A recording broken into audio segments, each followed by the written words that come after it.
Ladies and gentlemen, boys and girls of all ages, welcome, and thank you for joining us on this glorious evening as we embark on our journey on the road to glory. What's up, party people? What's going on? I'm seeing everybody pouring in. It's been a couple weeks, so it's been a minute, but I'm glad to see everybody in the chat here, ready for ride number 7 on the road to glory. Welcome to the show. I'm your host, Dave Axis, and this is a store. It's a show. There is a store too, by the way. We'll talk about that in a moment. It's a show about the Lone Star Glory, baby. But we talk about other things in the league too. We talk about the teams we're going to play. We talk about some other topics, and we do all kinds of crazy fun stuff in this bad boy. So, speaking of bad boys, let me just get right to it and introduce my co-host, my good friend and owner of the Lone Star Glory, Mr. Charles Doherty. What's up, bad boy? We're either a store within a show or a show within a store. I think we could be both. I'm just trying to help you, man. If you think about it, we could be both. Actually, I bet Bo Morpheus Jr. could answer that and tell us that we probably are both. Anyway, Charles, what's going on, man? How you been? It's been a couple weeks. Yeah, it's been a while, man. What have you been up to, man? We need to talk more often. Yeah, I know. This talking every day thing just isn't enough. Apparently, we need to talk in public. We need to talk in public more often, or maybe less often. Okay. Maybe less often the way some of these conversations go, but. Yeah, maybe. Yeah, maybe. Anyway, before we introduce our amazing Lone Star panel tonight for ride number 7 on the road to glory, what do you have for us this week as far as, and this is where I'm going back to the store. See, I had store on the brain already. Wow. For the Lone Store this week, what do you got going on, bro? Well, are we going to see something? Well, yeah, I thought, I don't know, I didn't know if you wanted to say it before I spilled No, the I mean, I beans. think the one thing that surprised me is that our Lone Star Glory pins are flying off the shelf, and you can see it in some social media pictures here. I don't know who this cat is. Looks kind of familiar. Can't place a face with a name, but it looks like this guy's at Burning Man. He decided to wear a couple Lone Star Glories to represent Lone Star Glory buttons to represent. Yeah, I have no idea who this guy is, but you know what? Kudos to him. You know, it doesn't matter if you are at Burning Man or at Stagecoach or your Eat some carbs. your Eat local some Pride carbs. Parade maybe or whatever. But it yeah, he needs some carbs. You're saying Cheeseburger and fries for that guy. you think he's a little too skinny? Yeah, that's what's probably throwing me off That's on probably putting a that name probably with a is. face. So those of you who don't know, which I'm sure you already all do, if you go to myspreadshop.com, you can find Lone Store, our Lone Store on there. They got buttons, man, stickers, hats, T-shirts, the whole 9 yard. We have player-specific items. We've got more items coming here in the next week or two. We got a lot going on there. And I believe there's even a 15% off sale going on everything right now. So run on over. Even if you're not on our team, go buy our gear because that's what people on your team will really like. Hurry up on the buttons though; they're flying off the shelf. They are flying off the shelf. Oh, and they kind of look like this. So I don't know if does everybody remember my Lone Star? I ordered the stickers. I put all these stickers on there. Look at that. And the stickers are, they're all the same designs as the buttons. So You're gonna that's be the coolest guy on the school bus. I am already the coolest guy on the school bus. At least I take the long one, though. All right. So that being said, ladies and gents, let's move on to another segment that I like. And we started off, we have very many friends, Charles. We have so many friends. I lose track of how many friends We have so many it hurts. It really does hurt. Sometimes it actually does hurt. Actually, oh shit! Speaking of friends, I almost forgot to go to the party people. Shit. See, this is what happens when I take a couple weeks off. Okay. Before we get to friends of LSG from around the SFL, let's get to party people in the chat from around this show. The first one in is the lovely, amazing, perfect Pink Lisa. Nate Hall's with us. Van Lacey is in the house. Bob Funk, Ike McBride, Bullet Boletsky, Bo, Morpheus Jr., Pseudo Nikai, Dave Axis is here. I didn't know that. Freddie's here. Soto is here. It sounds like a lot of Lone Star people. I don't know. Who else is in here? Kendra Hall's in the house. Kendra, good to see you. Thanks for supporting us. I think I said Bullet already. Frank, the franchise Wade. And it sounds like a locker room call. It does. It's like, let me see. We got 20-something people in here, and 20-something of them are Lone Star. I think Frank and Bullet. Art Vandelay's here. Oh, there's Art. Good to see Art. Kendra. So there's about 5 or 6 people that are not Lone Star. Glad to see you guys. Thanks for coming in and supporting us. Appreciate it. Oh, and Bob Funk. Also another non-Lone Star. I mean, all of you guys are Lone Star in our heart, and that's all that really matters. That's true. I mean, at the end of the day, that's all I care about, right? Is heart or some shit like that or whatever. Heart or some shit like that. That's what I write in. That's what I write in greeting cards. Yep. Here's this card from my heart or some shit like that. I love the F out of you. Well, you're gonna get that with me no matter what. So anyway, now that we've done that. And actually, even before we get to Bullet, I'm all over the place. You want to you want to introduce our panel, bro? That would be kind of fun. Yeah, that would be great. Shall I?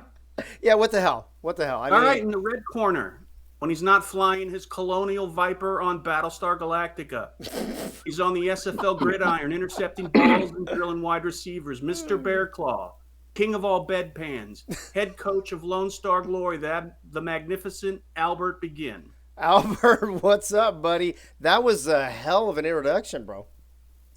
Yeah, it was. It's going to be a show. I can already tell.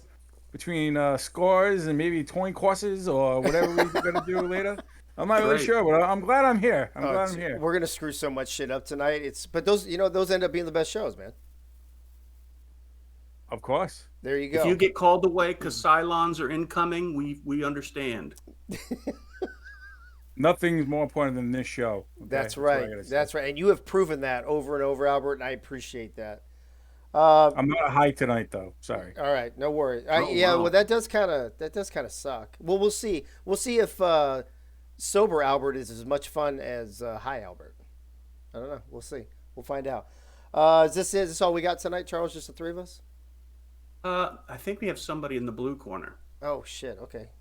Shall I? Yeah, what the hell? I mean, we could throw another one in there. It's whatever. All 220, right. 221. He is the self-proclaimed most glorious hole in the league. A two-way threat on the field, receiving and returning kicks. Ooh. Offensive coordinator. He's a Cuban Missile. Condition green.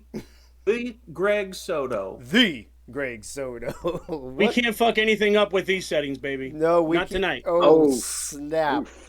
Oh, snap. Not tonight. We will not. Not with these settings. We ain't fucking shit up. You speaking of fucking shit up, you're I think you need to come closer to your camera. You're disappearing into your graphic, I think, or something. I know. That's what happens. This is what happens in Legend mode. Shit just disappears. Oh boy. Oh, I want to welcome Connor Darien to the show. Dude, I forgot what that. Dude, I forgot what the fuck I was gonna say now. Welcome to the show, Greg. I'm glad to throw shit in that isn't scripted. I love it. Yeah. Well, we never said this show was unscripted or unedited, but I guess we roll like that anyway. Apparently. That being said, just go ahead and stay in that little kind of matrix thing you got going on, and hopefully we can hear you the whole time. That's good. Here, I'll get closer. There we go. All right.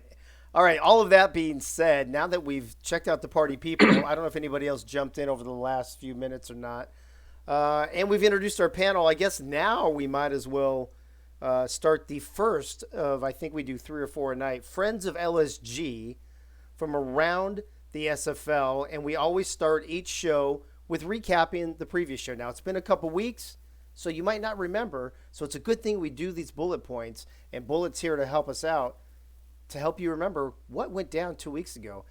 My recollection, it was a very eventful show. We had one person high on drugs. We had one person that was a little tipsy on alcohol.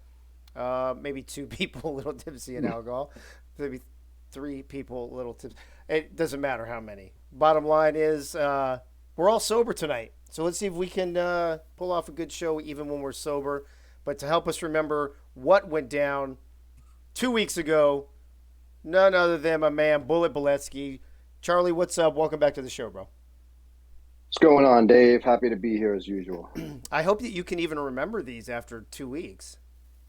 I'm going to have a little hard time. I do remember, though, that this was a hard edit. There were so many bullet points from the last show that I had some hard editing to do here. I had to cut a couple of good ones. So that yeah, some hard editing. I think there's like 3 jokes in there too, but we're gonna move on and we're gonna let you do your. Oh, of course, Bob Funk. We never think you. We should just we should change your last name from Funk to Drunk. You should just be Bob Drunk. Bob Drunk all the time because that's what you are. Bullet, what do you got for us? You got 5 tonight? I got 5, and right. I bullet pointed myself for the first time. So all right, here we go. In the great words of Greg Soto's female Asian friend, let's pound these out. Wow, with that lovely introduction, we're off to the races. Let's go. Okay, bullet point number 1. Yours truly caught some heat for telling everyone that I was really enjoying the silence being home alone in my house with my dog while my wife and daughter were out of town for a week. Yeah. I dug myself a bigger hole when I said I love when they're home, but I also love when they're gone. Almost everyone seemed so appalled at my comments that I started to question the state of my marriage after 23 years. Well, my wife and I have now started family therapy, and I've also hired a life coach, and I'm sending Dave all of the bills. Thanks, Dave. Whoa. Why is it got to be to me? This is because your show facilitated the unraveling of my marriage, obviously. Okay, but this is a Lone Star show. This is not Access Live. You need to send the bill to all 23, 24 members of Lone Star. You know what? I'll send it to Charles, and he can figure out the rest. How about that? That sounds good. I'm getting an echo from somebody, so if somebody doesn't have their stuff muted properly, please do that, of all you people that are in the Let's Ride channel. Bullet point number 2 there, Mr. Beletsky. All right. Okay. Albert Begin was recovering from a back issue, but was a trooper and appeared on the show anyway. When he was introduced, he appeared high as hell on painkillers, and he did the entire show on his back on what looked like to be a waterbed. We couldn't confirm that it was actually a waterbed, but based on his camera being so shaky for the entire show, the assumption was that it was either a waterbed, he was on a boat, or that he had his camera mounted above his bed on a ceiling fan for some strange reason. Regardless, it made for an interesting show. We love Albert, but we really love Hi Albert. We really love Hi Albert. Albert, how were you holding that camera up the whole time a couple weeks ago? That will be a trade secret. You know. Hey Dave, can we clip just that little part right there where it says he did the entire show on his back? Well, we're used to him doing everything on his back, aren't we? I don't think that's the only show he's done on his back. I love Charles over there just being quiet, shaking his head at us all the time, just like he does the rest of the days of the week. Every week, yeah, on our coach's channel. Exactly. Bullet number 3. Okay, number 3. In their spare time when they're not being rough and tumble on the football field, apparently the Lone Star Boys also go on interior decorating shopping sprees together, as it was revealed that Dave and Albert have the same matching coral-colored pillowcases. It happens. The team that buys pillows together, plays together, is a motivational sign that is proudly and prominently displayed in the Lone Star locker room. Greg just put his head down, shaking his head. I was dying. I'm dying over there. You know what it is? I think, Albert, Greg's just jealous he didn't get the sheets that we got. I sent them to him. He just didn't accept them. I don't know why. Nobody invited me to the pillow fight. Oh, that's not fair. Oh, we invited Kimmy. Kimmy Head. Kimmy Head. There you go. Bullet point number 4. Okay. Oh, okay. Shit. Terrible. Charles had the verbal flub of the season so far when he said coin toss instead of coin toss when breaking down the previous game with Mexico City. The panel and chat took advantage of this faux pas and were absolutely merciless for the rest of the show. If this doesn't end up on a T-shirt in the Lone Store, something is very, very wrong. That's going to happen. That is, and I'm going to put his face on. His face is going to be like the size of the shirt. and we'll put a coin like being tossed up in the air. We'll do it, bro. We'll get it done. I'd definitely buy one of those for sure. Definitely get that done. And last but not least, bullet point number 5. Whoa, that's a long one. Yeah, and it's about you, Dave. So here we go. Well, that's usually in the same sentence. All righty. In addition to obsessively talking about and taking apart his Lone Star water bottle, which clearly was not filled with water, during the entire show, Dave was a complete mess during the game highlights segment and couldn't find the right highlights or graphics to sync up with Nate's great commentary to save his life. To add insult to injury, he blamed his lovely bride, Pink Lisa, for his blunders because she gave him excessive amounts of alcohol during dinner before the show. Now, some may view this as a negative, but I personally view this as a positive, and I'm down to get sloshed at dinner at the Access household anytime. Bro, I've got people who have visited from this league. I've got Marine friends that will tell you if you come to our house, you will get hammered. That's it. That's what happens. I'm going to have to make my way over there. You know what? Hey, there's an open invite to nearly everyone in the SFL. I did say nearly everyone. Yeah, who isn't invited, basically, since that's a shorter list. Yeah, I guess we'll have to do an after dark show, and I'll put that list out there. Got it. But yes, and for the first part of that bullet point, for the highlights not being synced, dude, that shit's gonna happen tonight again anyway. Even though it doesn't matter. It doesn't matter. So, all right, Bullet, thank you so much. Appreciate you being here as always. Thanks for recapping, especially since it's been 2 weeks and I didn't even remember half that shit. Yeah, that was actually a legitimate review right there. It was legit. That was totally legit. All right, Bullet. Thank you, bro. We'll see you next Wednesday. Thanks, Dave. All right, man. Later. Alrighty. All right, folks. Bullet Boletsky with his bullet points. We're going to move on now. We've got quite a bit to talk about. Because we took a week off, we're going to recap 2 games. We're not going to spend a lot of time. I didn't ask anybody from the other teams to come on just because that takes so much time and we had so much more material. Next week's show, we'll get back to bringing, guests from other teams on. But let's go back to week 7. We did not get to recap this game last week since we didn't have a show. So, Charles, let me start with you. Baltimore coming to our house, and we played pretty well for the whole game. We stuck with them the whole time. You're talking about the best team in the league, the defending champs, they're undefeated, yada, yada, yada. And I thought we hung pretty well with them until the end. Was that your synopsis as well, or did you see it differently than I did? Well, I'm going to have to Google synopsis. Or synopsis. Sorry, synopsis. Synapse. Oh, good. There you go, Bullet. There's your first one. Synopsis. Noted. So a couple things. First of all, just looking at the game line, if you were to tell me that Baltimore passed under 300 yards and ran under 100, I would have said that we would have won the game or it would have been close, maybe by a field goal. But we let the third quarter get ahead of us, and they scored 2 touchdowns, and we didn't answer, and we were just behind from that point forward. I mean, Baltimore's a tough team. I think we played okay, but we didn't play good enough to win. Okay. Albert, let me go to you. Let's talk defensive side of the ball, right? We've talked before about playing Baltimore where we scored 40-something points on them. Yeah, of course, we gave up 60. This is one of your higher scoring teams in the SFL. Wigmore, one of your leaders for Player of the Year already halfway through the season. Holding Baltimore to 34 points, is that a good job defensively for us? Yeah, I believe so. I mean, the first half, we were very dominant. Not dominant, but we were very close with the defense. Defense hung in there. It was just we set up when we came out. We just didn't do a good job after that. It was like we fell apart. But if putting up 34 against us and being late on a team that usually scores high, it's not bad. Okay. Offensively, Greg, we've been known to score a lot of points in this league. We can throw 30, 40 up on anybody at any given time. We were held to 20 points in this game. I'm not sure if it's our lowest output. I think that we have one less than this, don't we? The Baltimore defense, are they that good? Did we make mistakes? I don't want to say AI because I hate when people say that, but overall for the whole game, What's your opinion on that? Yeah, I mean, I went into it that week just trying to be aggressive, with the play calling. We were at home, so anytime we're at home, I always feel that we can score on anybody.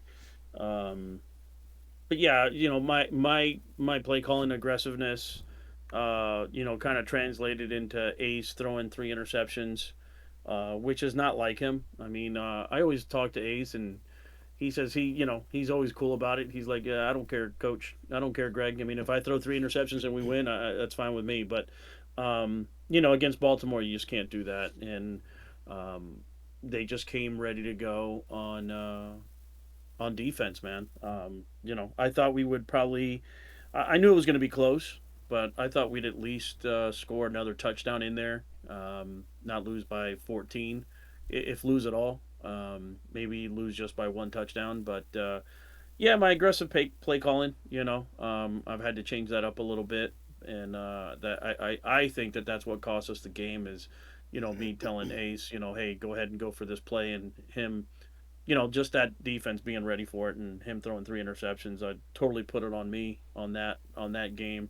I hate losing at home. I can't stand that. It's one of my pet peeves.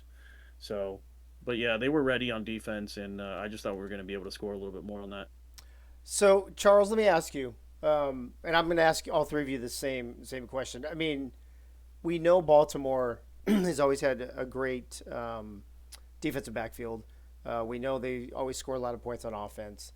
They're the defending champions. They've won the championship 2 of the last 3 seasons. Halfway through the season this season, are they the team to beat? Or do you think we're going to see a different Baltimore team in the second half and maybe a different team in the SFO rise up and become the team to beat? I think they're the team to beat. Yeah, until they lose a bunch of games, they're still on the top of the hill. Albert, same question. Yeah, I think they're going to be the team to beat. They got their stuff together, and they're showing it for 2 seasons straight. I mean, they won for a reason. And Greg. Yeah, for now.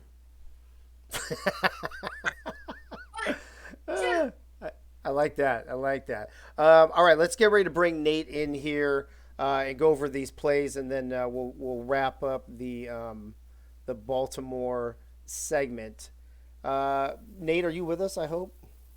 Yes, I am. First of all, Nate, what's going on? How you been these last couple of weeks, brother? I'm doing all right. Just doing the work thing, school thing, life thing.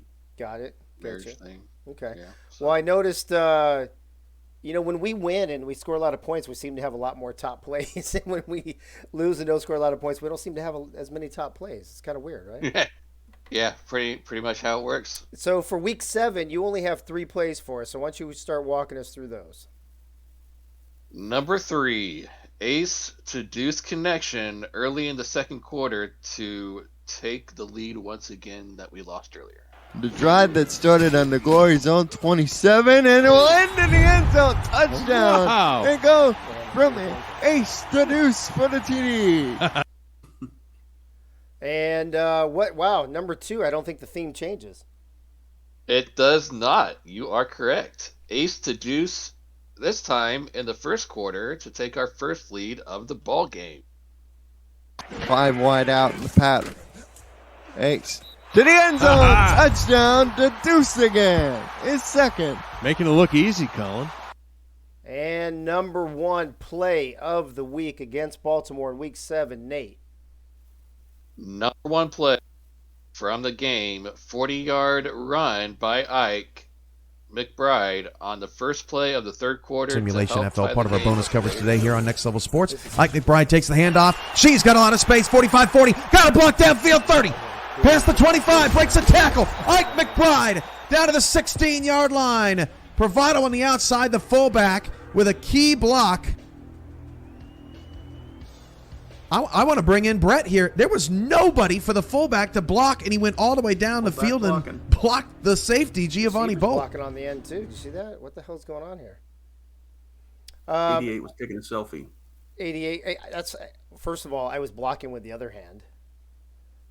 I don't want to hear that. Oh, is my mic on? Oh, yes, it is, unfortunately. Thank you to Ace Fennick, of course, for always putting all these video clips together for us, the intro videos as well as the highlight videos.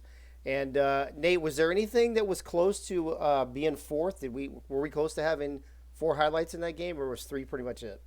Yeah, three was pretty much it. That's all I could see when I was looking over the highlights and videos. All right, well, stick around.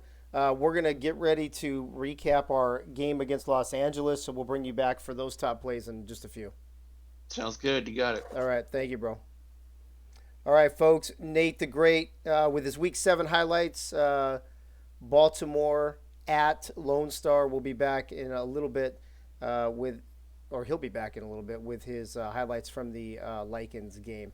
In the meantime, let me bring in my man Frank, the franchise Wade. Frank, how are you doing? What have you been up to these last couple weeks? I'm doing good. I'm on spring break this week, so I get a lot of time off, spending time with my family and hanging out and having fun. That's a beautiful thing. So you were here a couple weeks ago. You broke down Baltimore for us, talked about the Baltimore franchise. We missed last week, so we did not get the chance to hear you talk about the LA Lycan franchise. So that's what we would like to hear this evening. Hey, great to do it. The Los Angeles franchise was born in time for the season 16 with the vision and direction of co-owners Tom Rahman and Ray Colston. With a controversial ending to season 15, the Chicago Wildcats were put up for sale. An ownership group of Rahman and Colston won the bid for the team. Tom was the one of the first people that Ray spoke to when she joined Discord back during season 13. When the time came up, he asked her to co-own the team, and the rest, they say, is history. They relocated the team to Los Angeles, and the Lycans were born. There were a lot of players on that team that stayed with the move, players like Robert Johnson, Buddy Blaze, Davius Reed, Danny Stinson. That's Chicago's last ever first-round pick. Cornerback Jack Hacksaw was one of the team captains this season, and Ryan Yosef. They chose LA as a home because they wanted to represent a large market that gives them the most opportunity to grow and to advertise. They hope to continue the legacy of the blue and gold in the LA area. They chose the Lycan brand because they believe that it represents the style of football that they want to bring to the league, being savage, brutal, and unforgiving. Colston was able to pull away quarterback Sully Richardson and tight end Jack Flash over to the Lycans. Tom brought his entire family from Vegas, including Nico, and the foundation of the team was set. LA's first ever draft pick was Chris Lee. He produced over 1,800 yards receiving in 12 touchdowns in 2.5 seasons. In season 16, Richardson led the league in sacks with 47 and in interceptions with 39, but season 17 saw a dramatic improvement in both those categories. He has thrown for just over 17,000 yards, 104 touchdowns, 149 interceptions in 6.5 seasons. Buddy Blaze has 443 total tackles in his 4.5 seasons. He has 3 total interceptions, all of those coming in season 17, and 2 of those were taken back for touchdowns. I reported in the offseason before that season started how I liked how this team was built. They started building with a lot of veterans. Most new teams are expansion teams and have to fill their rosters through the draft. LA had a good nucleus of Chicago holdovers, key free agents from Vegas and Carolina, and good quality draft picks that have been impactful. They made the playoffs in each of their first 2 seasons, but have yet to get that first playoff win. Frank, I want to clear something up. Did you say that Ray is an owner in LA? I thought she was just the GM. She is I believe she is a co-owner. She is. She gives me crap about this all the time. So, as a matter of fact, I think she did it just on this show a couple weeks ago. But backtrack. I know. Well, I'm just saying. All right, Frank. Wow. Thank you for that great information, and I do remember the whole Chicago thing. Of course, Soto, I'm sure, remembers that as well. And good for LA for grabbing a good nucleus of that club and kind of keeping them together and moving forward. So thanks for that. And then you'll be back to talk to us about Portland here in a little bit as well. Sure will. Awesome. Thank you, Frank. Appreciate it, buddy. All right, man. Hey, real quick, before we move on, I want to give some shout-outs. Deion Hawkins is in the house. Doug Britton, Eddie Gage, Zach Holdorf has joined us. TJ's here. And J. Hottie Moon. Should I know who that is? I probably should. That's terrible. Let me see. I think that's about it that's jumped in since we started or since I said things earlier. Gentlemen, you heard Frank talk about this LA Lycans team. We all know Tom and Ray Ray. We're all good friends with them. Give me before we get into the game, give me kind of your impressions. Charles, I'll start with you real quick, of the LA Lycans franchise. This is, I think, their third season now, if I'm not mistaken. And what you've seen good from them, maybe what you like about them, that kind of thing.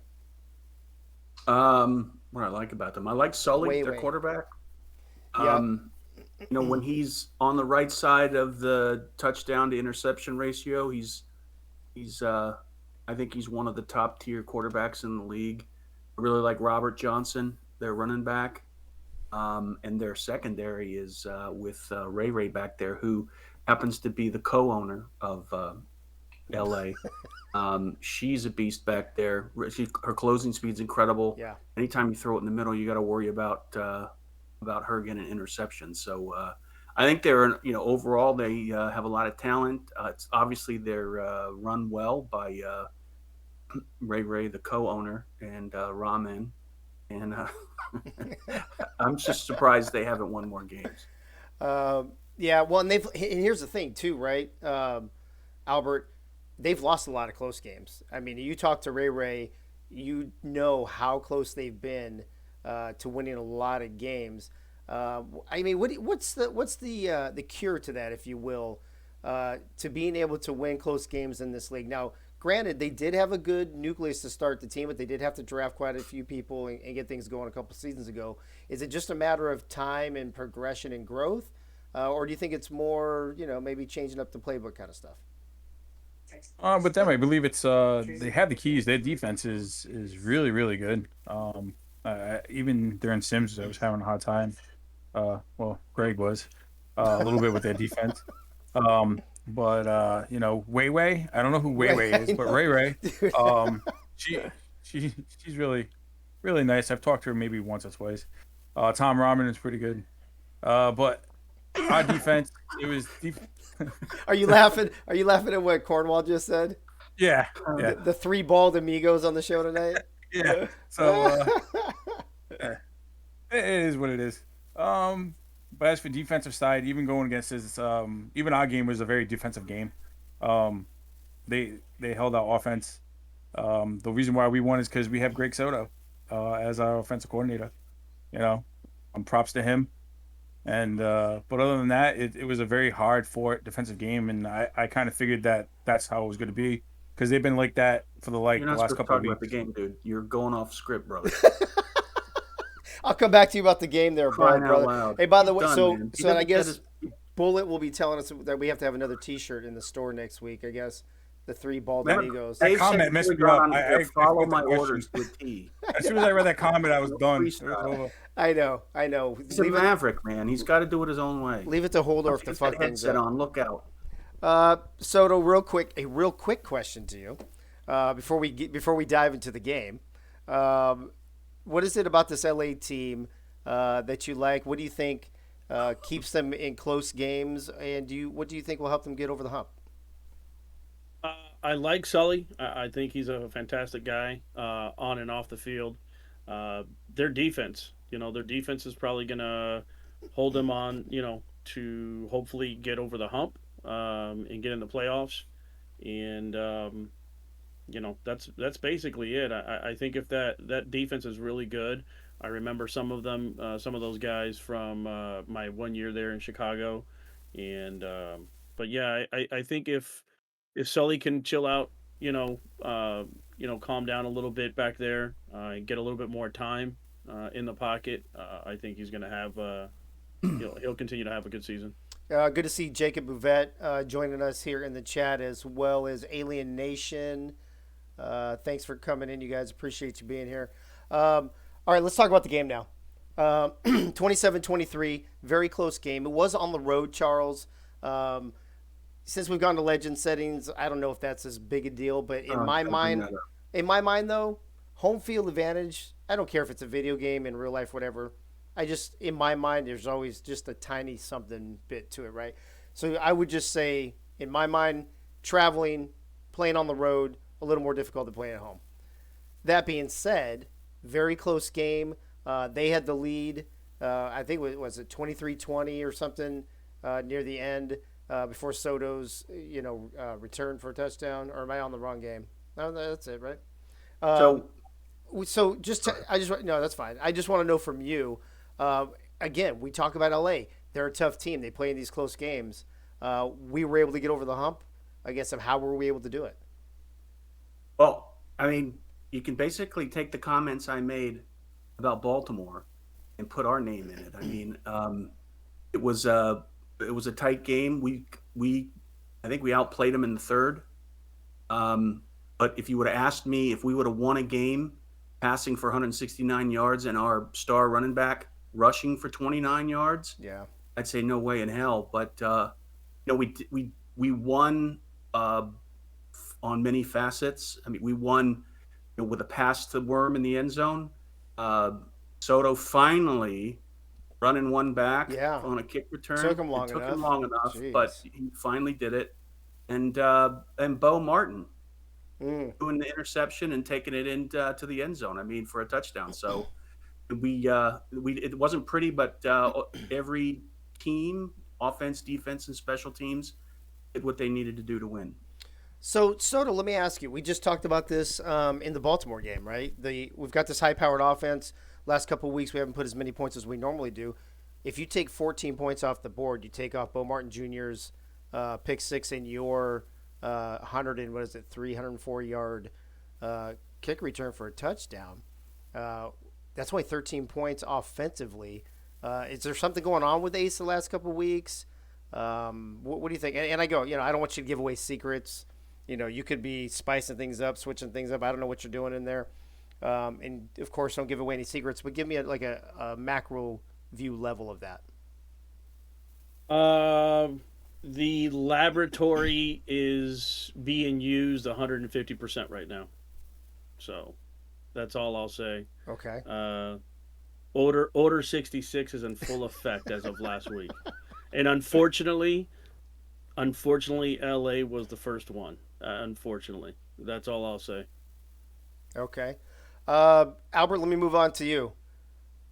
How did you feel about our game overall? How did you feel about how we executed our game plan? How did you feel about being in a close game and being able to pull out a close game on the road? All the emotions that they go through a tight. We in this league.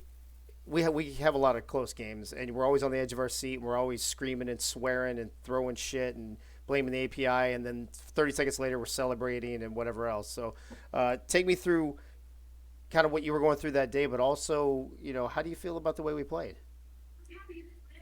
Well, first off, you're away. That's nerve-wracking on its own. Any away game, anyone that coaches will say it's harder to game plan against that. So going into it, you're already nervous.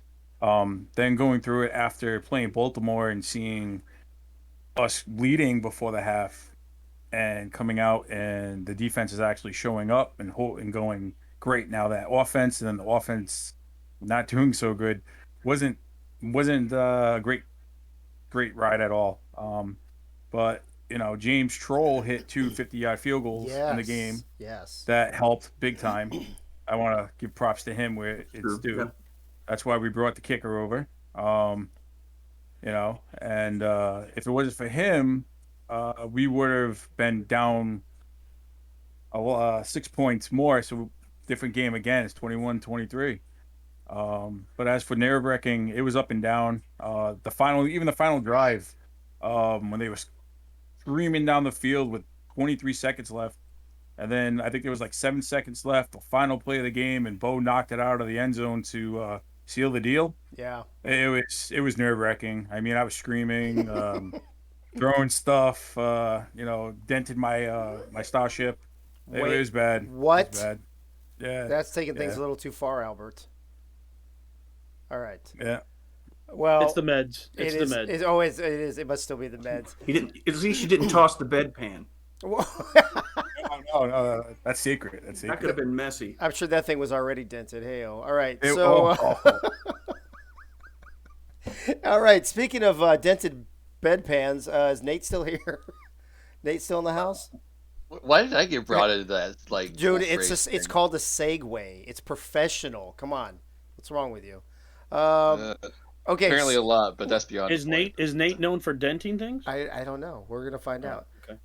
Or maybe we won't. Nate, we just talked Let's about. Hold off on that. We just talked about a minute ago how we always have more top plays when we score more points and we win games, right? So we only had 3 top plays against Baltimore. How many do we have for this LA game? A whole 7. 7? Holy smokes! 7. All right, well let's get count them. All right, let's get them started then.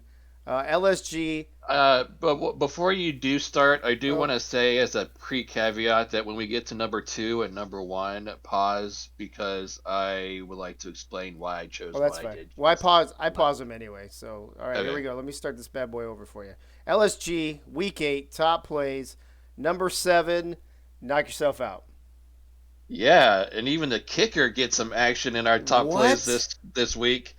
James Troll with his second of 2 50-yard field goals to help extend our lead with 1:49 left in the game.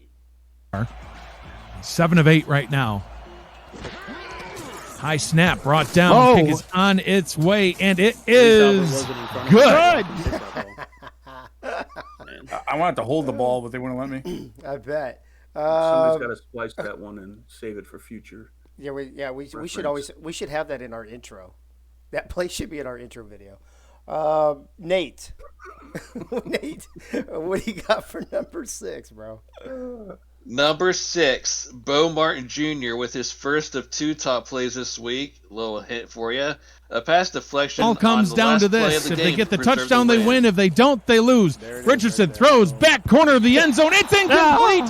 And the Lone Star Glory. 23. Ooh. And number 5. Gunny, my man McGuire with its interception with 1:13 left in the first quarter. With the sack, had one last week as well. Richardson steps up and throws, and that one is taken away. Trying to work the sidelines, but it is picked off. Mickey McGuire with the interception. Gunny's like, 80 years old or some shit. I mean, the fact that he can get up that high is pretty amazing, isn't it, Nate? We'll leave that alone for now. All right. Well, let's off Gunny. Great idea. Let's talk about number 4. Number 4, ace to Adam Williams, the Worm, for an 8-yard touchdown. The other one coming off of a pick 6. Fennec looks, fires towards the end zone. That one's caught, and it is a touchdown for the Lone Star Glory. So, hey, he had a little problem there spiking the ball. Was that Stickum, you think, or what was that? It was not confirmed following the play. They couldn't find anything on it. So. I'm going to have to talk to my boy Worm there and see what's up. What do you got for number 3? Number 3, it just has special teams because we couldn't catch who actually got the block, but the blocked extra point following the Likens touchdown with 30 seconds left till halftime. This is huge. Don't look now, but LA has just kind of come all the way back. They were... Oh, no! Extra point is blocked. That was huge, Nate, because near the end of the game, we had a 4-point lead. It wasn't Yogi? No. Well, it was not Yogi. I can confirm that. Okay. He doesn't want to play special Yogi would have went off sides. Oh, ouch.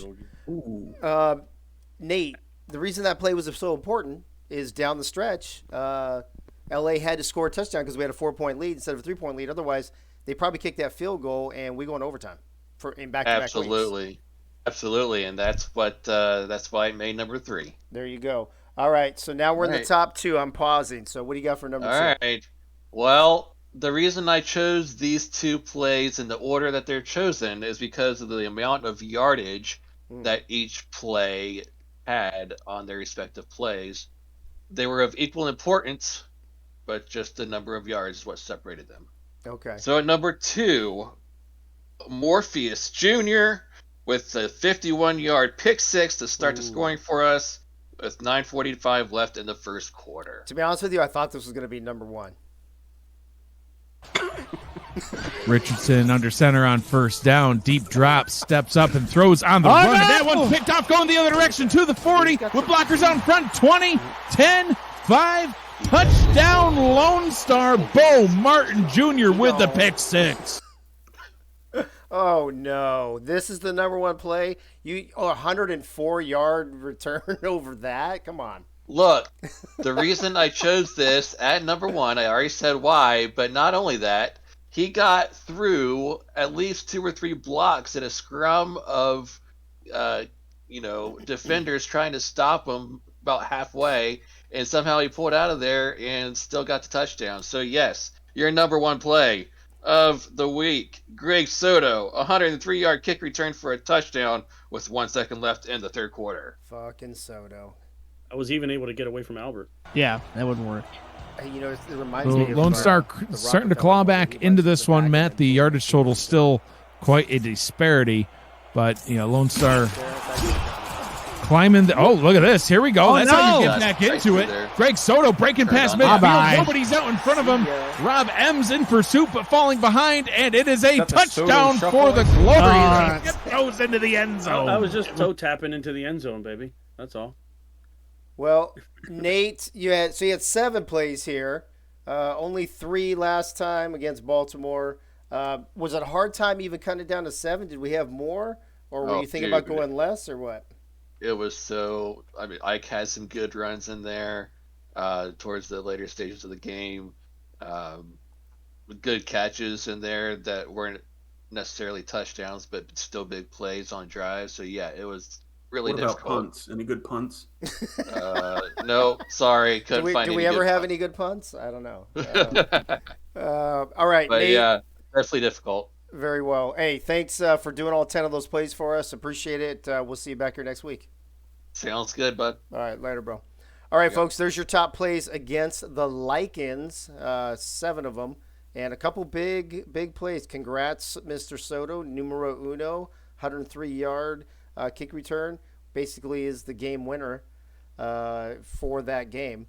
Nate, appreciate you again, and also special thanks to Ace for always clipping these videos for us. Appreciate all you guys. Let's bring Frank back.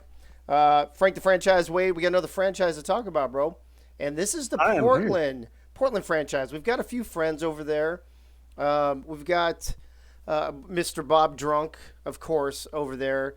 Art Vandelay obviously leaving there this season, but spent a few good seasons over there in Portland as well. A newer franchise. I believe they started in season 15, if I'm not mistaken. So tell us all about the Portland Fleet. Can you hear me? Yep. All right, good. Portland comes and visits y'all this weekend, and you're going to try to improve to 5-3. The Portland franchise is still growing, still trying to establish themselves.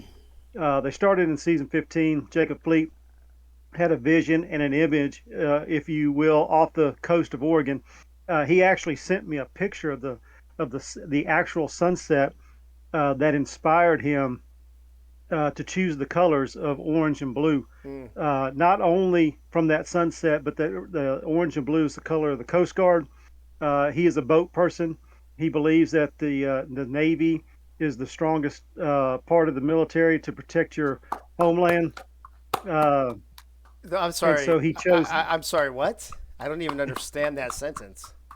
He chose he chose the logo for the franchise and the name, the Fleet, to represent the Coast Guard and the Navy. Their first ever draft pick was number 2 overall, Bernard Patterson.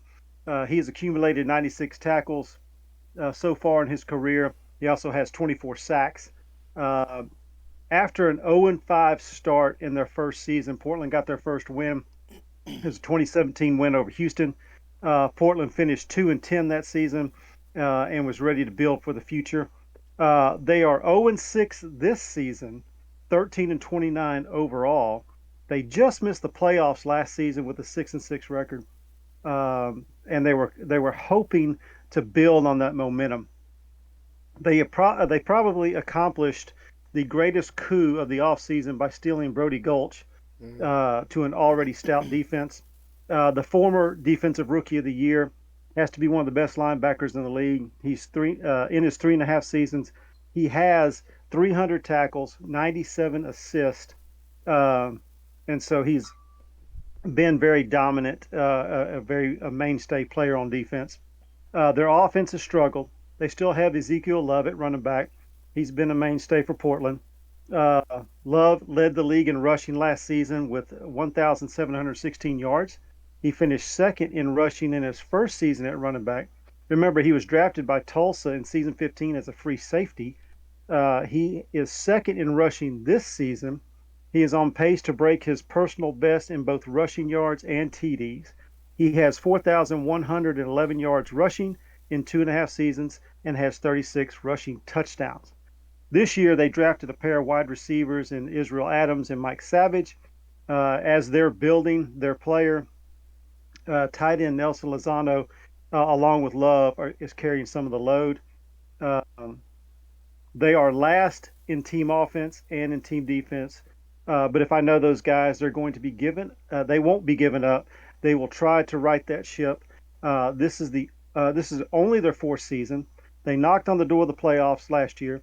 Their expectations were set a little higher, but unfortunately that first win is avoiding them. Soto will have to figure out Portland's defense, which he's very, very capable of. Will Portland's offense be able to figure out LSG's defense? That's the question. Well, that is the question. It's a good question. Before we dive into any of this, Frank, I do want to clarify and say, yes, I agree. The Marine Corps is just, we're a department of the Navy. The men's department, baby. The men's department, Charles. Just FYI. So I don't know where you got that information from Jacob there, Frank, but tell Jacob he's got a DM Gunny. Okay. Let me ask you, how do you see this game going down? Because you're right. Portland been in a lot of close games. Portland's got a great defense. There's a couple games they probably should have won. They're 0-7, I think, or something, whatever. They're very close to being, I think, 2-5, maybe even 3-4. How do you think this game goes down before we let you go? They, like I said, defense is going to be tough, but Soto is, like I said, very capable. He's going to be able to figure that out. It's the question of you stopping Love and force them to throw the football. If they can get a break and say like a special teams return, or Love breaks a big run to get them either close or just a touchdown ahead or something like that, they'll have a chance. But with the quick strike of y'all's offense, if they fall behind quickly and they have to rely mainly on the passing game, that basically takes Love out. It's going to be a struggle. Okay. All right. Well, Frank, we'll find out, and we'll talk to you next week when we recap this game, and then you've got a new franchise for us next week. So appreciate you being here. We'll see you next week, buddy. All right, brother. Y'all have a good night. All right. A few more people popping in the chat. I see Aaron Kozak, a.k.a. Max Knight, in his house out of St. Louis. Who else did I just see? The Big Damn Judge. I don't know who you are, but welcome to the show. And VNK, welcome to the show. Let me ask you guys, and Soto, I'll start with you this time. I'm feeling like, and I hate feeling like this, right? I hate feeling like this, but this game against Portland in Week 9 is making me in my gut feel like 2 seasons ago when DC was 0-8 and they beat us for their first win of the season. Am I just getting that feeling for no reason? What do you think? Do you think we're going to be able to handle them at home? And or do you think this is a trap game? Maybe that's what I'm thinking. It might be a trap game. Yeah, I don't know why you're getting that feeling. It ain't happening, man. It's not happening, bro. I mean, I like Nelson. That's a nice group over there. Yeah. But it ain't happening. Unfortunately, dude, they're coming to LSG at the wrong time right now. Like I said, the laboratory is at 150% usage. If I had hair, it'd be white and it'd be standing up, and I would have a white afro right now because, the electricity flowing through my body into that playbook is just insanity right now. And unfortunately, I think they're coming at the wrong time. Unfortunately, they're gonna have to get that W someplace else. All right. Well, I agree with you. I love Nelson. Jacobs over there, Bob Funk, like we talked about. Lots of great guys over there, Albert. Let me ask you the same questions before we kind of break down the game board. How are you feeling about this game going into this week? You feeling it's like a trap game like it was a couple seasons ago for us? Are you feeling pretty good about it? I'm feeling pretty good about it. I mean, Order 66 is underway. That's what I'll say. That's what I keep hearing. As we also see the guy with the best first name in all of the SFL just popped in. David Leathers, good to see you, bro. Charles, same question to you before we start breaking this game down. Trap game? I don't. I'm not overconfident on any game. I mean, I'm always concerned, and but I just know that all systems are green, and we're just ready to go. Okay. Well, let me circle back to Greg then. Greg, we talked about these against Baltimore and against LA. The offense wasn't quite where it's used to be in. You're saying that the lab is at 150%. Yeah. So is this a game where you feel like, and again, I'm paraphrasing, so if I'm putting words in your mouth, let me know. But the way you talked about Baltimore and LA is that you might be messing around with some stuff, changing some things up. Is this the game where we get to see whatever you're working on come to fruition? Or are we just still kind of working towards that? I mean, yeah, you saw a little bit of it last week. But yeah, definitely I feel more confident as the weeks go on. That Baltimore loss really got to me. So I had to go back into the lab and figure some stuff out. So have I figured it out? We'll see. I think I have a little bit. So we'll see what's going on. But yeah, I mean, don't get me wrong. I mean, from what I see, Charles and Albert Sim, Love definitely gets the ball. That offense is going to ride on him. The defense is good. They've had some good games. But I just, man, I'm just telling you, man, it's just, I just feel, I feel certain things are going right. Certain things I'm figuring out. And Albert and Charles, support me on it as well. They're seeing it. And it's gonna be a tough game. I think it'll be a tough game, but I wouldn't be surprised if the game's over after the coin toss. Oh wow! All right, well, it's going to be a tough game, but it might be over after the coin toss. Or you mean the coin toss? But yes, the coin toss. The coin toss. The coin toss. Real quick, USMC sniper in the house. Is that Connor Daring? Who is USMC sniper? I feel like I should know who that is. Albert, you're correct, sir. Is it okay? I thought he was Soviet sniper. I don't know. Look at Eddie Gage saying you put more pressure on your head coach. Speaking of the head coach, let's go to him. Are you feeling as confident as Greg? And what do we need to look at? Listen, Ezekiel Love is one of the top 2 or 3 running backs in this league right now, right? He's second in rushing with 980 yards. He's third in rushing touchdowns with 11. So it's not like, I don't feel like we're just going to go in there and shut down Ezekiel Love, right? I mean, he's probably going to get some of his like some do. But Albert, what do you think? Are you as confident as Greg going up against one of the best running backs in the entire league? After last week's defensive performance, I do. I feel confident going into it. Ezekiel Love is a man you're going to contain more than probably stop. I'm going to say that. Their games have been close all season. They haven't lost by much. If you look at all the other games, it's usually in the fourth quarter they fall apart.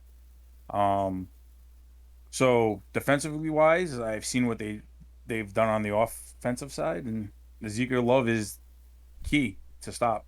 You're gonna contain him. You're not gonna stop him. Right. Charles, the Portland defense has always been really good. Art Vandelay did a phenomenal job over there the few seasons he was there. They've got some big names over there. You've got Bernard Smith. You got Bernard Patterson.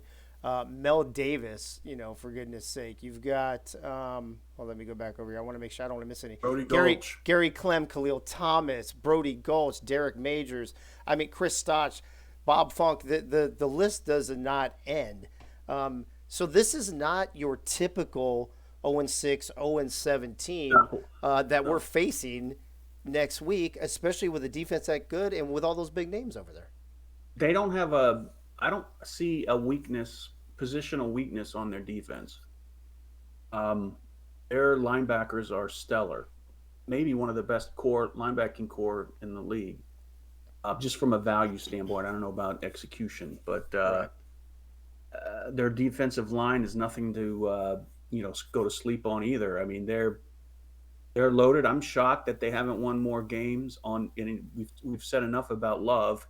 I think O.J. Bruin is a competent quarterback as well. Yeah.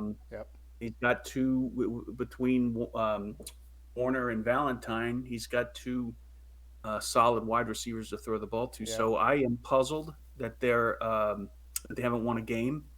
I just hope we're not. I definitely want to win this game.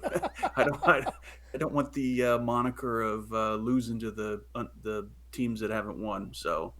Yeah, you've got those two receivers, and then don't forget about that tight end named Nelson Lozano too. So you've got lots of offensive weapons over there. But Greg Soto, we have a lot of offensive weapons as well too, including yourself. That huge kick return last week. I know you feel confident. I know you're in the lab. I know the lab is working overtime. But let's look at this from another angle for a minute. Okay. What's something you could be concerned about against this team? Is it that stacked Portland defense? Is it that linebacker core? Is it those talented DBs?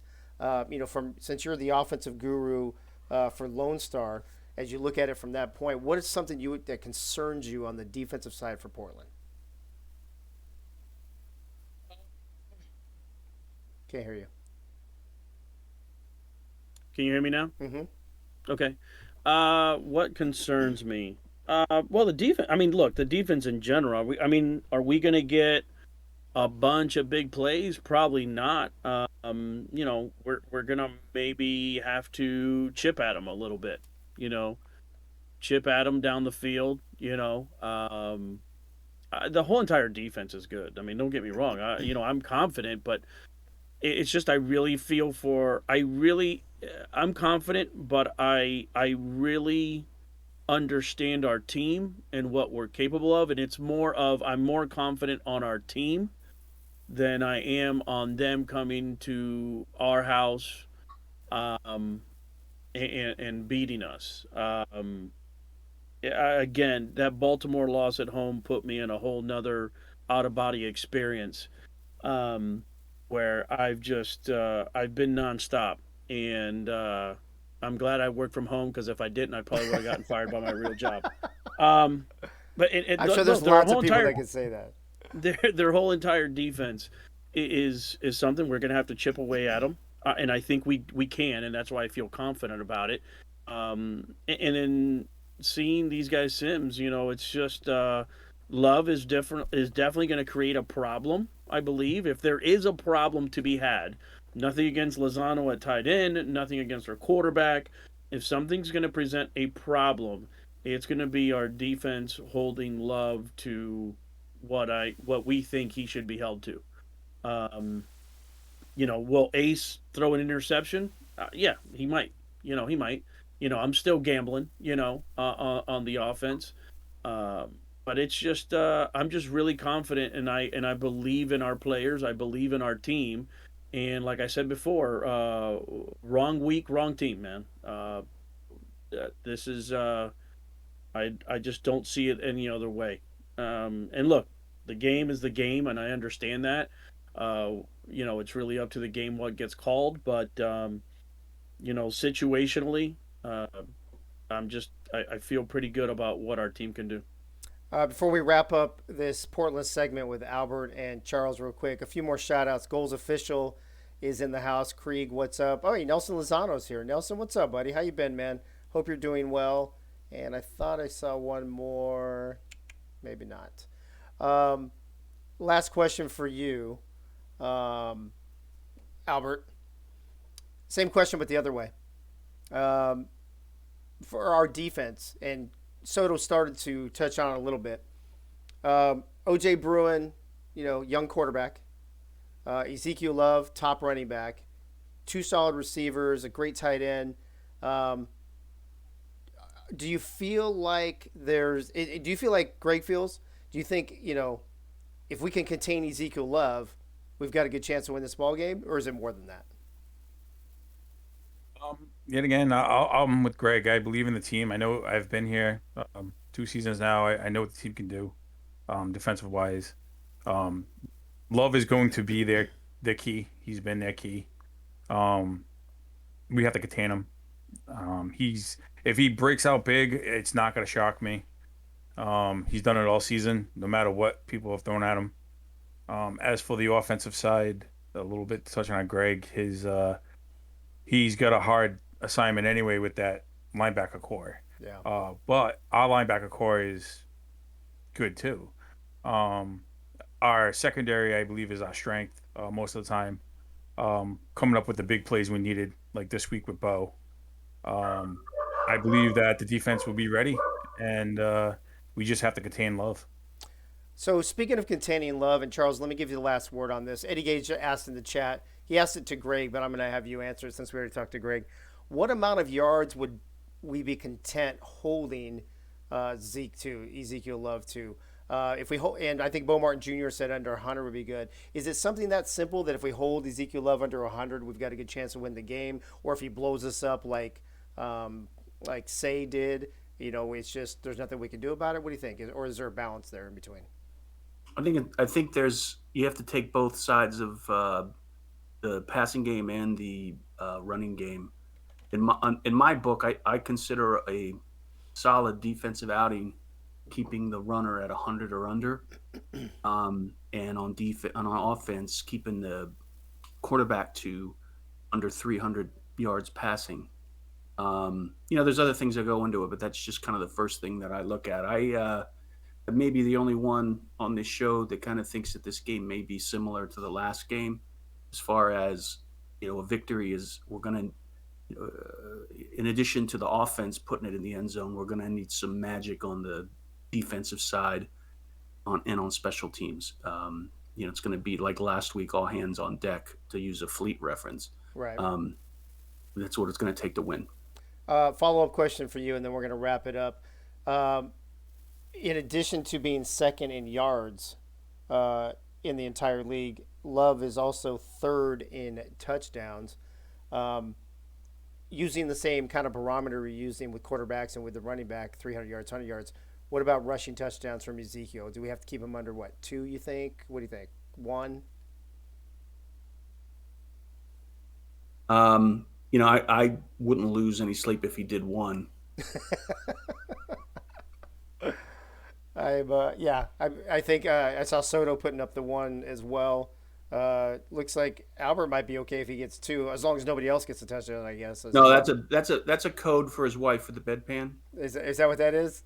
That's what it is. Number 2. Well, hey, you need to go number 2. Number 1, number 2. Hey, well, we have nothing but love and respect. Fire in the hole. Love and respect for the Portland franchise.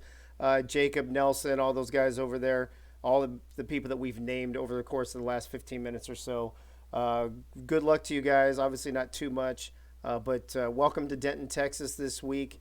We are more than hospitable, so feel free to reach out. Try the barbecue. And, come have a beer.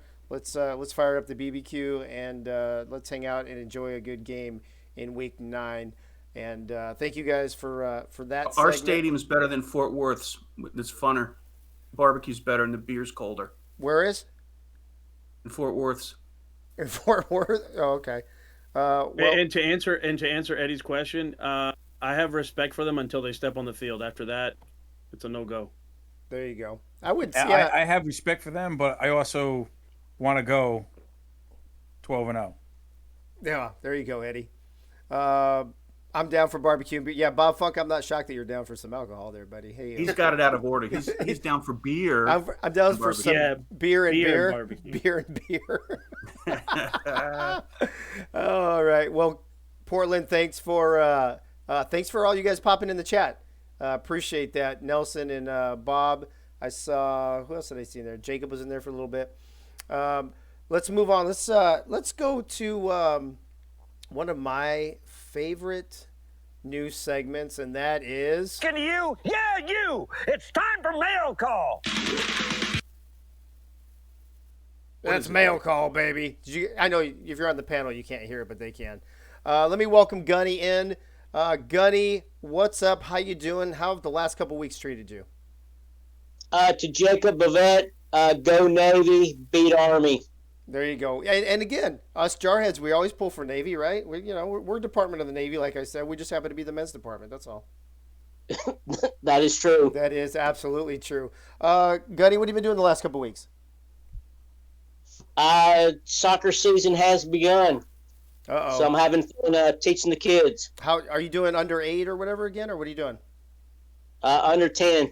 Under 10. Sorry, wait. Did you do under 8 last year? Are you keeping the same kids, or did you move up, or how's that working? I've done U8 and U10. I help a friend coach U10. This is third season at U10. Okay, awesome. All right, well, I'm going to let you do your thing, Gunny. As for those of you who don't know or don't remember, since it's been so long since we had a show, Gunny's Mail Call is where he will tell you some things about 2 to 3 Lone Star peeps, about some stuff about their player, some stuff about the person behind the player, so those of you in the SFL can get to know us Lone Star Glory members a little better. And with that, Gunny, go ahead and do your thing. Good evening, SFL. Good luck to all the teams in this week's action. First of all, we are going to talk about who we call the Mountain Men. This is Bobo Caudill and his son, Ryland Caudill. They came to the SFL by way of friendship with Charles Doherty. Bobo Caudill wears number 76. He is a defensive tackle, 6'7", 340 pounds. He was a season 14 draft pick by the Vancouver Legion. He was drafted in the 3rd round, number 42 overall. In the first 2 seasons he was in Lone Star, he played on the offensive line. The last 2 seasons, he's played defensive tackle. Stats for Bobo so far this season are 14 tackles, a half sack, and 4 pass deflections. Bobo, then you go up to Ryland. He wears number 75, and he is our center. He is 6'7", 350 pounds. He also came to the league in season 14 when he was drafted by also by the Vancouver Legion in round number 2, the 25th pick overall. We do not have any stats for Ryland on the offensive line, but I'm sure he's got lots of pancakes. Also, you might be able to hear his sultry voice on some broadcasts from time to time.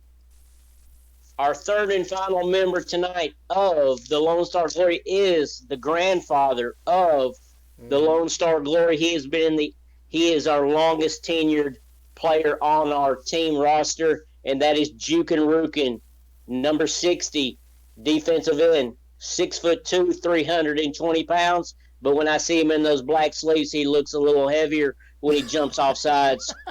He has been in the league since season 12. He played for the Dallas Lobos. Season 13 and season 14 he was with the Seattle Tyrants. And as we just spoke, he's the only holdover from the Seattle Tyrants that stayed on board with the Lone Star Glory. Throughout Jukin's career, his career tackles are 160 tackles, 54 assists, 57 sacks, 13 half sacks, 111 tackles for loss, and 4 pass deflections. The Caudills come to us from the great state of Texas. And Jukin comes to us from he comes from the Dakotas. It's a pleasure to have these gentlemen on board on the team. I would go to battle with them any day of the week. Proud to have them on the Lone Star Glory. Dave, that's it. That is all. All right, Gunny, thank you. And for those of you who don't know, Rylan, our center right here, number 75, is also on one of our stickers and shirts and stuff in our property of LSG gear in our Lone Store that you can go to on Spread Shop. And then let's talk real quick, Charles. Let's. I know that you know the Caudells really well. They're friends of yours, but let's talk about Jukin for a minute. I mean, Gunny nailed it, right? He's the grandfather of this team. Yep. He's the lone holdover from Seattle. And he's still in the locker room all the time. He's got a busy life. He's a farmer. He's got kids, that are wrestling all the time, all this stuff, and he still has time to watch the games and be in the locker room. How valuable has Jukin been to this team the last few seasons? Oh, when I bought Seattle and moved him to Lone Star, I didn't think anyone was staying. And when I found out that, needed a little finesse move by, I think you, Dave, to get him back. But, man, when he said he was staying, that was like Christmas comes early, man. I liked him when I first came into the league and was doing broadcasting. He's got a cool name. I love the fact that he doesn't, his player, he doesn't follow the mold of all the other players from a build standpoint. Yeah. He's out there, letting his belly do the talking. Let his weight and get out of hand. I mean, he's a beast, and he's a great guy. He works his butt off. He, puts a lot of time into his kids. He's not, vocal, I think, from a league standpoint, but he comes in the locker room enough to let us know that he's there and let us know that he's supporting us, and he's a linchpin on the team. Absolutely. And then real quick, before we get to our last two segments with Yogi and Mike All, let me ask, how do you know the Caudells? How long have you known them? I've known them since 1998. Barry and I, also known as Bobo, we worked together in a software company. We traveled a lot side by side, and actually went to the hospital when Ryan was born. Wow. So known them for a long time. Great guys, great family. And they've done everything we've asked them to do. The Lone Star, they love it. Ryan loves doing broadcasting, and they're not the most vocal folks in the locker room, but they watch the games and they do everything they need to do to help the team. Awesome. All right, folks, that is Gunny's mail call, the Caudells and Jukin, and that's going to take us to our good friend Yogi Barr, and we got to ask Yogi the same question we ask him every week. Yogi, what's up down south? What's going on? You're going to have to do some double talk tonight, literally, right? Yes, sir. That's what we have planned. Yeah. So let me. I'm going to pull the graphic up, but I just want to show you how I did it and explain it to the other people. Before you do that, yeah. What's up with Mr. Toyncoss up there tonight? Are we getting ready to sell bedpan T-shirts? Because every time I turn around, he's talking about bedpans. Bro, I don't know. You're gonna have to talk to that guy. I have no idea what his. That's coming up next. That's the next. That's the next. I was gonna say pins. LSG bedpans. That's LSG bedpans. And catheters. Too far. Well, Too I mean, far. hey, they already call LSG the retirement community or something, right? So I mean, might as well. Somebody does. Might as well take it to the next level with all us old guys there. Lone Star and Blazing depends. Exactly. There you go. There you go. There you go. You down with LSG? I don't remember. So, Yogi, what's going on down south, bro? You got 2 weeks. Oh, this is what I was going to say real quick. I put week 7 on the left side underneath the teams. Week 8 is on the right side. So go ahead and take it away. Do your thing, bro. All right, we played Baltimore. There's only two teams of the South played this week. We played Baltimore. It was a good game. We had the lead. They had the lead. We had the lead. They had the lead.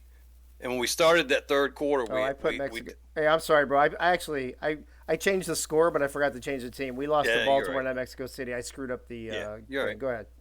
So when we had that highlight of Ike getting the 40-yard run, and we stalled out inside the 20 and had to kick a field goal to tie it, the game changed. They came down and scored. And we got behind, and we could not you can't play them from behind. Good luck with that. So it was a good game, but what happened is what happened on the field. Some standout, not a lot of standout performances. The next game there was. That was London at Houston. Yeah, that was a barn. There were 11 turnovers, 7 picks by Houston, 3 by London, and a fumble recovery. Houston was down 24-10 at one point. They had 2 pick sixes. It was a wild game. They ended up winning by 8. It was a full team performance on that. Players of the week. It was only 2 games to pick from. I got Ace Finnick, 26 of 41 for 229 yards, 2 touchdowns, 3 picks. I got Brad Jones from Houston, 20 carries, 213 yards, 2 touchdowns, 5 receptions, 33 yards. DR Sim had 2 catches, but he made the most of them. 2 for 99, 2 touchdowns. Wow. Defense, I had to give it to both of them. Josh Rowe, 6 tackles, 5 assists, 3 interceptions, a 73-yarder. His 3rd pick 6 in 3 weeks. Wow. Incredible run. David Harrell had 9 tackles, 3 assists, 1 tackle for loss, 1 pass defense, and he himself had a 78-yard touchdown pick 6. Sonny J was 2 for 2 for long of 44 yards. So it was a light week on games, but that's what we have for that week. So that's week 7. Only half our teams played, but in week 8, 3 of our 4 teams play, and 2 of the 3 won. Tell us about those. That was some good games.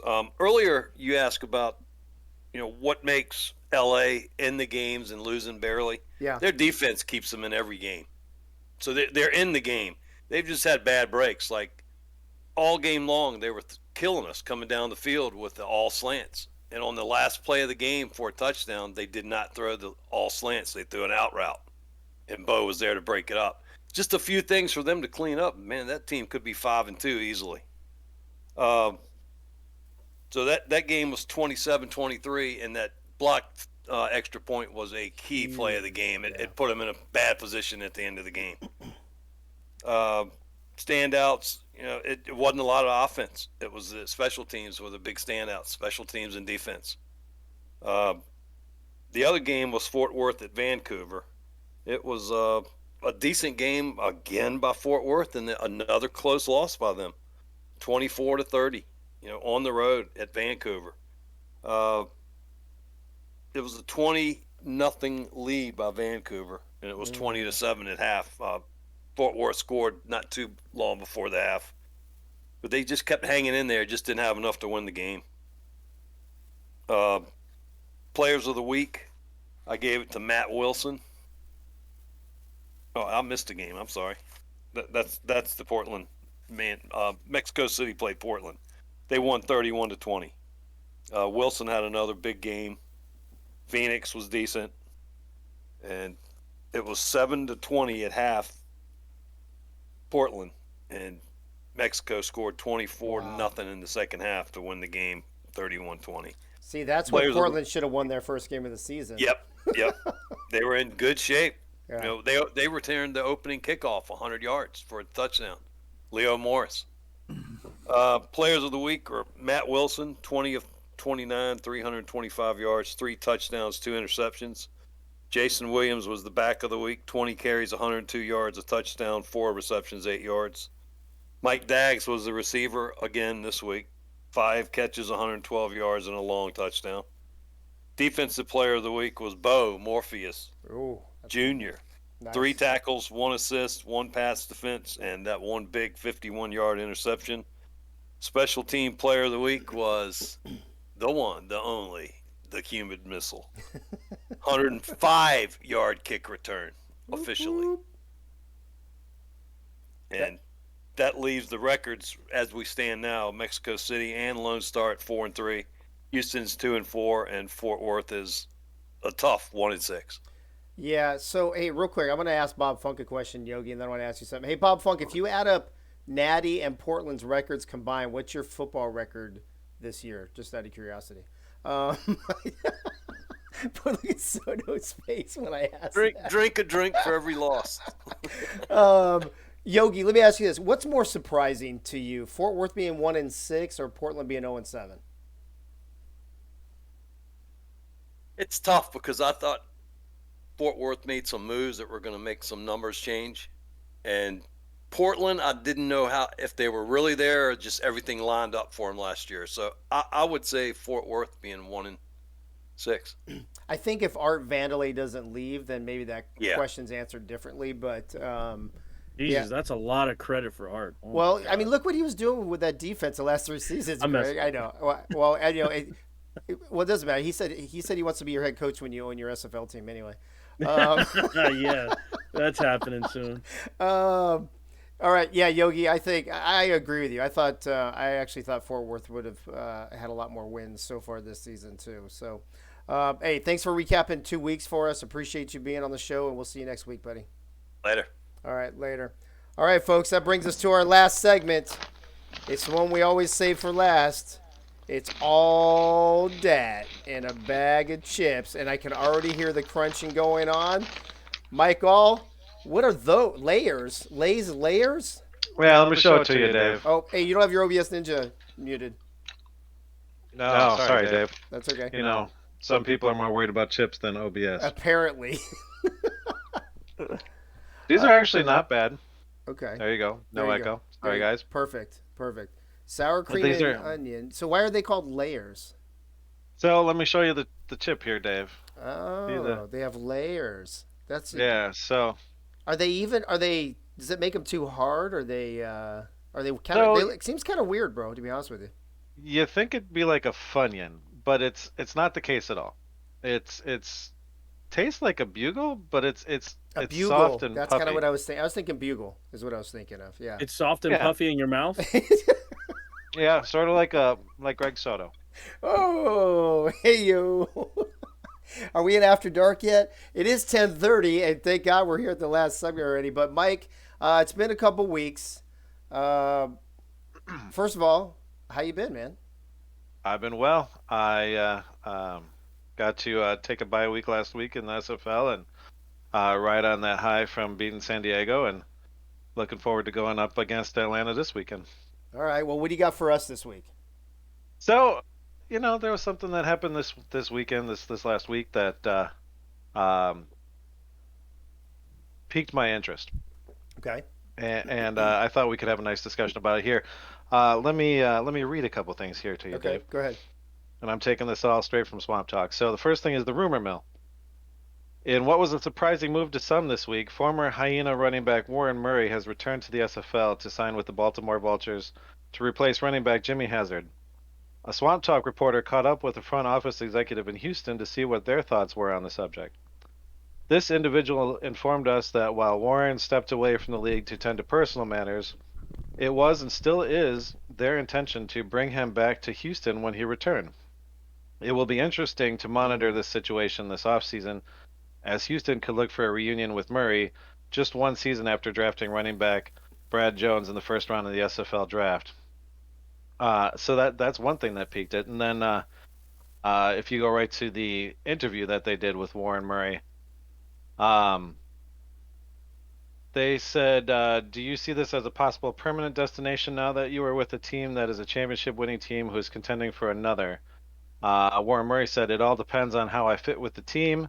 Maybe if we go all the way, I might have a different feeling about staying, definitely. But I'll take it game to game for now. Then they asked him, rumor has it that Houston will look to see if a reunion is possible in the offseason. Is that something you would entertain at this point? He said, well, I've spoken with DeMond, and he told me he's going to miss me if I accept the position in Baltimore, but I'm satisfied with the move. I needed a new outlet so I can grow and mean something in the SFL. So I'm pretty curious, Dave. It's a big deal for Baltimore to bring in Warren Murray. Is it a blow to Houston? I mean, they've got Brad Jones.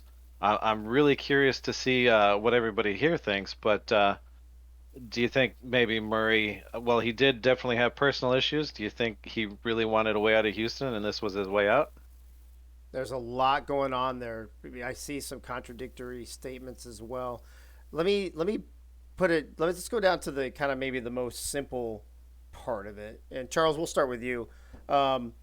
in addition to what Mike said, my first thought, Charles, is it probably will depend on whether they go to some backups next season, right? So if you have to, if next season we go to backups and teams are looking for 2 running backs, then it seems like a natural fit for Warren Murray to just go over there, and then Houston's got their 2 running backs.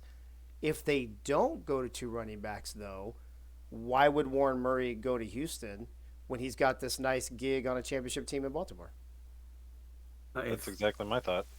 Well, I mean, yeah, that's my thought as well. But if he really is, looking for a locker room where he fits in and gets along with everyone, and if he doesn't at Baltimore, I can see him moving on.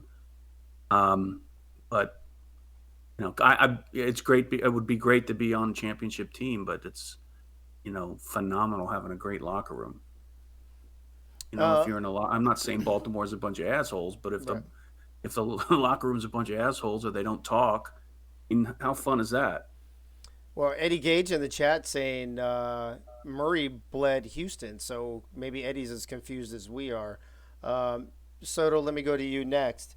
The way that Murray answered that second question, I thought everything up to that point led me to believe that, hey, I'm here in Baltimore, blah, blah, blah. We'll see what happens next season. But that last part that Mike read led me to believe maybe he's not interested in going back to Houston. Well, it all depends. I mean, look, even if he said that he spoke to Damon. So, right. I mean, it almost seems that Damon gave him his blessing, like, hey, I know they need a running back. I already have one this season. You got your stuff ready to go. I can't give you the position. Go ahead and go and get your championship and see you next season.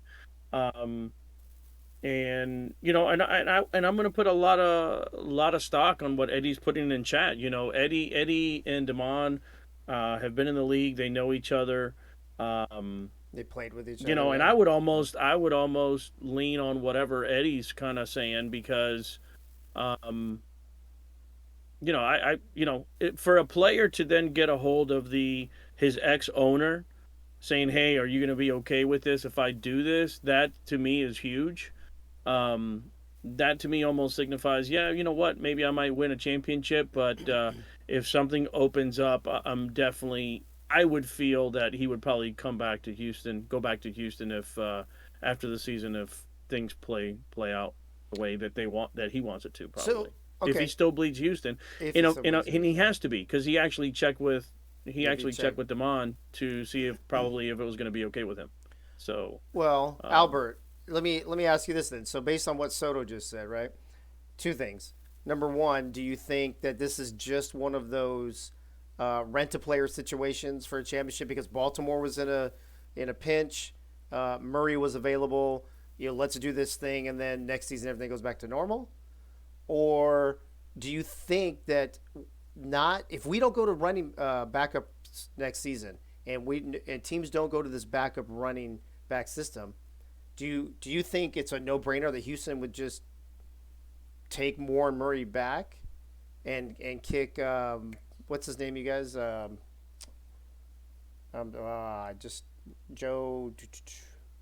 Hold on. Jimmy Hazard?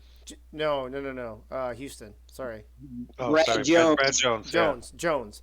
And just kick Jones to the curb to welcome Warren Murray back. I mean, there's a lot going on there, right? There is, and you're kind of hitting where I'm thinking it's how long? How long is he coming back for? He had to leave for personal reasons. To me, it sounds like almost a rent-a-player, like you said. It fits in his timeline to come back and help out a team. Even though it wasn't Houston, maybe, he could possibly get a championship out of it. I'd come back too, or try to make it work, even if it's for a couple of games. But that's the thing; it's how long. Does he bleed Houston? Yes, he does. But we've seen multiple people bleed colors before and leave their team for a better locker room, a better winning. Yeah, shot at a championship. Yeah. You know what I mean? It's not uncommon to see that. It's more common to see loyal players, I think, stay with teams than it is for a player to go bye. and then join whatever. But my big thing is how long. Well, Mike, let me circle this back to you. Let's bring it back. I'm seeing some things in the chat. So here's a couple interesting things. Gunny asked, did Warren Murray reach out to Baltimore or vice versa? Eddie said vice versa. So Baltimore reached out. In the article, it pointed out that T-Roy reached out to him. Okay, and that says Eddie said that Damon blessed the move and gave Baltimore Warren's phone number so they could reach out to him. So, Mike, back to you. Same two questions I just asked Albert. It seems pretty black and white to me based on whether we go to a backup system or not. I mean, if I'm let's say Baltimore wins the championship game again, and Baltimore got what they wanted by bringing Warren Murray back. Warren Murray got what he wanted by coming back, and they get it, and they're willing to split, so Warren can go back to Houston. But let's say we don't go to a backup system next season. Maybe we don't have enough players, whatever it is, and then Houston has to make a decision. Is that an easy decision for Houston to make, or do you think he even stays in Baltimore, maybe even one more season while we wait for the backup system?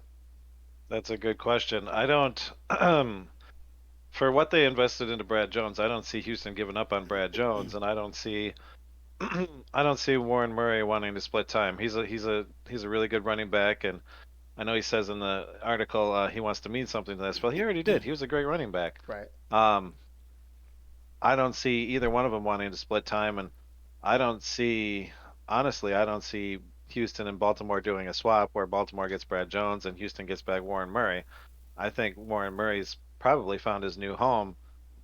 That's my thought. Now, let me throw a hypothetical into there, and I don't think it's going to happen, but what happens if Jimmy Hazard comes back? Then what goes on? Does Jimmy Hazard just say, hey, I didn't mean to disappear on you, but here I am, bring me back? Or what happens? I think that might be a little tougher, right? I think Warren Murray left on a little better circumstances than Jimmy Hazard did maybe, and as far as communication goes and things like that. That's a tough one.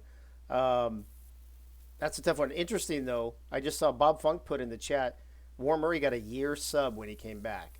So, if you're just here to win a championship with Baltimore bounce again, you're going to get a 3-month sub or whatever, right? If we even have those anymore, or do 1 month at a time.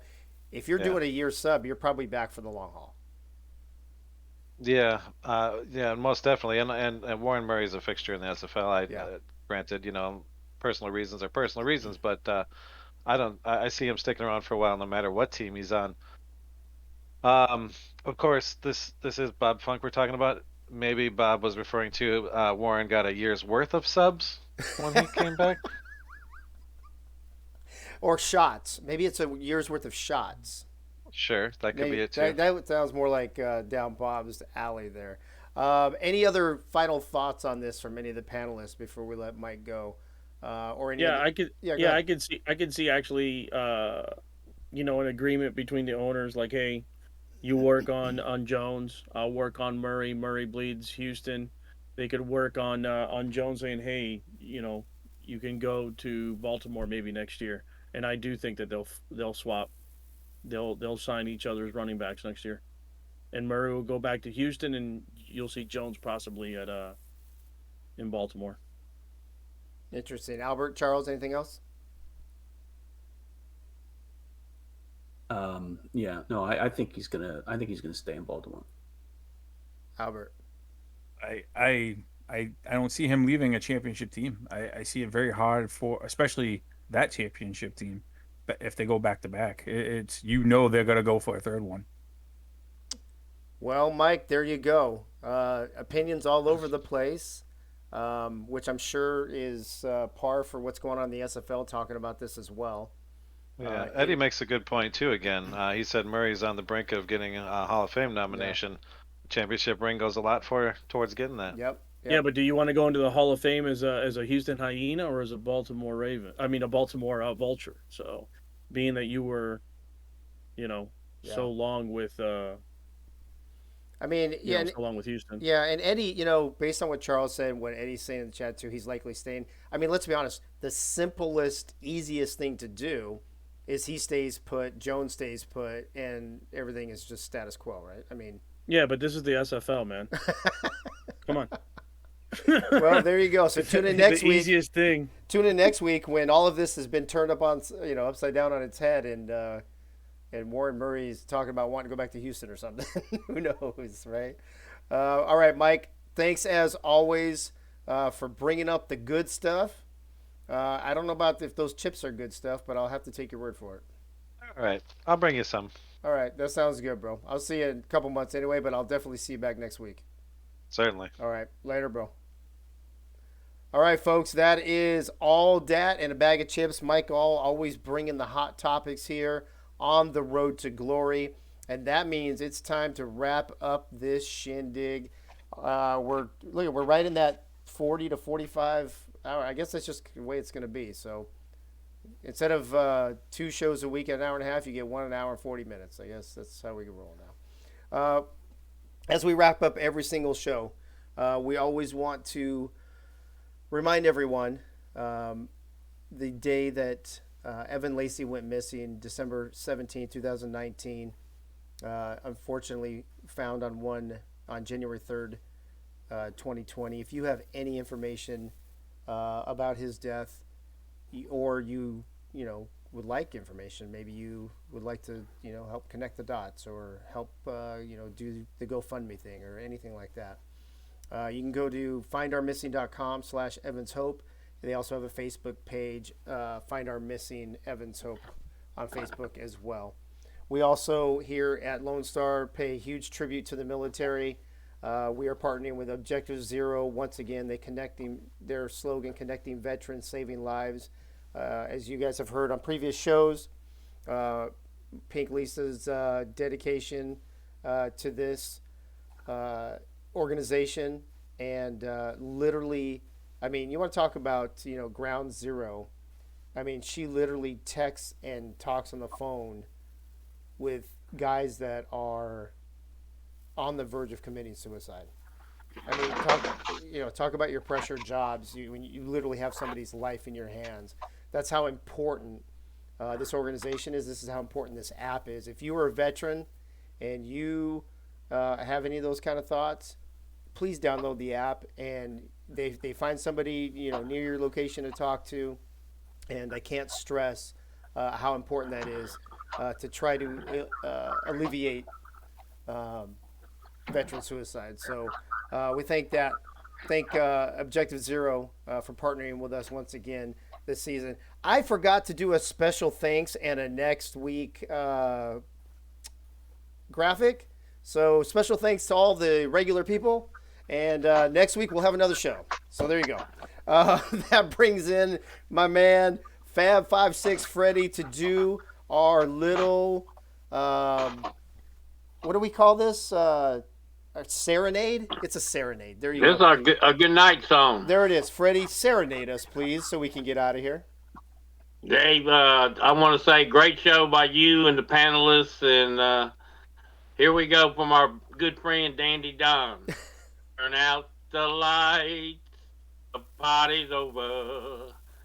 They say that all good things must end. Call it a night.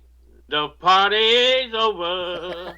Until next week, where we'll do it all again. Good night, everybody. Good night, SFL. Good night, Freddie. Thank you for that. Thank you to Charles, Albert, and me, the Greg Soto, for being the panelists on the show tonight. Thanks to all the Portland peeps that jumped in the chat when we were talking about them. Appreciate it. Appreciate everybody still. I see a whole bunch of names in here. Thanks for staying all the way to the end. I know it was a long show, but damn it, that's just kind of how we roll now, I guess. Next week, we will recap our game with Portland and preview our game against who, you guys? Who do we got after Portland? See, we're so Vancouver, right? See, we're just so focused week to week. We don't look ahead on our schedule. That's what it is. We'll get back next week to having guests on the show again. We just didn't have time for that with having to do basically 2 shows in one tonight. So thanks again for tuning in. Thanks for all the party people in the chat. Love having you guys here. Good luck to everyone playing this weekend, except for Portland, of course. And I hope you all have a glorious week. And we'll see you next Wednesday right here on this Twitch channel at 9 p.m. Eastern. Good night now.